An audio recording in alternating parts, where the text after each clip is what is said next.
Değerli izləyicilər, videonu bəyənib kanala abunə olun ki, hər kəs son xəbərlərdən anında məlumatlansın.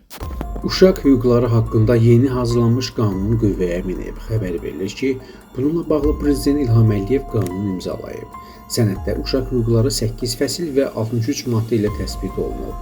Qanunda ilk dəfə uşaq hüquqları ilə bağlı anlayışlar sistemi formalaşdırılır, uşağın üstün mənafeləri prinsipi hüquq mexanizminə çevrilir. Həmçinin yeni qanunda zorakılıq formaları fiziki, psixoloji, cinsi, cismani cəza, etinasızlıq, internet zorakılığı və s. olmaqla təsnif edilir. Zorakılıq əlamətlərinin aşkar edilməsi zamanı müəllimlərin, tibb işçilərinin, sosial xidmət əməkdaşlarının bildirmə öhdəliyi təsbit olunur.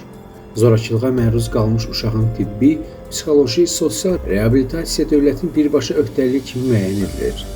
Sənəddə erkən evlilik ayrıca anlayış kimi verilir, konkret hüquqi məsuliyyət yaradır. Çətin həyat şəraitində olan uşaqlarla bağlı aşkarlanma mexanizmi, təcili tədbirlər, ilkin tibbi psixoloji yardım və repatriasiya qaydası təsbit olunur. Həmçinin yeni qanunda hər bir uşağın fikir və söz azadlığı, eyni zamanda uşağın məlumat almaq, əldə etmək azadlığı haqqında ayrıca maddələr qeyd olunur. Uşaq və ailə münasibətlərinə gəldikdə isə yeni qanun layihəsinə görə valideyn hüquqları uşağın mənafeyi ilə məhdudlaşdırılır. Dövlət yalnız lazım olduqda müdaxilə edir. Zorakılıq tam qadağan olunur. Eyni zamanda uşaq inzibati və məhkəmə icraatına birbaşa iştirak hüququna malik subyekt kimi tanınır.